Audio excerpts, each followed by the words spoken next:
Now you see me, now you don't.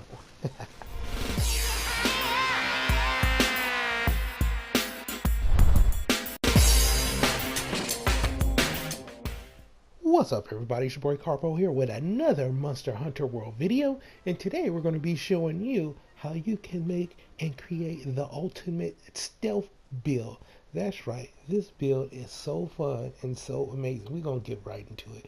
Now this build is going to consist of many pieces, but your weapon, your helmet, your chest piece, and your arms can be switched. That's what makes this build so good. You can switch these out with anything you want. So depending on what weapon that you're using, and you can use any weapon with this build, you can switch out all three of those pieces, including a weapon. Now the two pieces that you're going to keep is the Dobro Coil A and the Commission Pan. Those two pieces are going to give you 2 to the dragon resistance, and then we're going to plug in a few charms to make it just awesome. This commission pants is also going to revolve around the stealth. Alright, now the attack charm, the cleanse boost, and the vitality, all of these can be switched out. Do whatever you want with those as you please. Alright, now starting off, now the weapon is, we have the KO jewel, so you can have whatever you want in there. Now the Dragon King eye patch with this build is going to give us 2 to the weakness exploit, and then we plug in an attack jewels is going to give us 1. Now we're going to use the Damascus Mail. The reason why we're using this is for focus +2. So if you're using charge blades, you're using your axe, you're using dual blades, anything with charging up or charge guild flame, you know, that's going to work out for you very well. Now Intimidator +2 is going to highly discourage monsters from engaging you even when you've been spotted. Now this, as well with the max out stealth, is going to give us our build. Now we also have a divine protection level 1. Now for our arms, like I said, you can switch out with whatever you want. Just make sure you plug in the dragon resistance. That, along with the Dobro Coil, is going to give us our maxed out dragon resistance.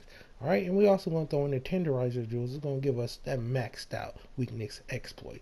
And like I said, this build is all focused around that stealth level 3, makes it much easier for enemies to lose sight of you as well.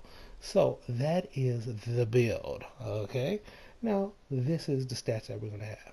We got +5 level attack boost, level 3 maxed out dragon resistance for that end game stuff, so you can go against those elder dragons, +10 defense is always nice.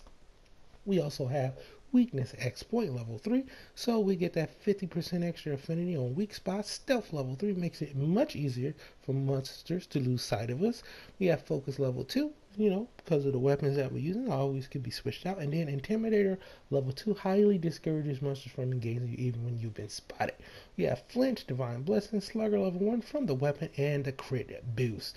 Like I said, this build is very versatile, and you can switch it up. You can have a lot of fun with it. But just keep those 2 pieces. All right, now as long as you have those equipped, you can basically swap it out if you're going to go with you know, your bow, or if you want to just max it out with attack. So right now we're going to get into this gameplay.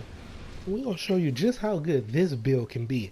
Now in a group setting, you know, around 80% of the time the monster is not even going to focus on you. Now smaller monsters, they're not even going to do anything to you, even if you attack them, which makes this build amazing. As you can see right here, I am doing damage, and this guy is basically going to charge at me once, which, like I said, 8% of the time he's not going to do this.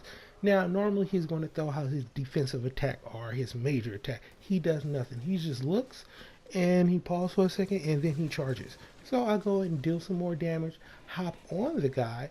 Now he throws me off, and once again he does nothing. He basically turns around and charges after the other guys. It's just ridiculous with this build.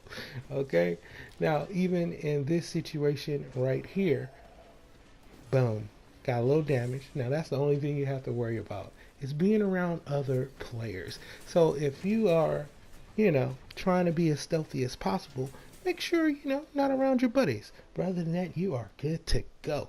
Now to make this even more special, we're going to go in solo against this Teostra, and as you can see right here, I jump up on him, I deal damage, and he jumps down and he yells, and he basically jumps down and does nothing. He runs and he turns around, he loses sight, and he does nothing. I deal damage to him and he does nothing. I'm like, okay, well, I'm gonna just go ahead and pick up this fur, and he does nothing. The guy is flying off. All of that, and he's just losing sight of me.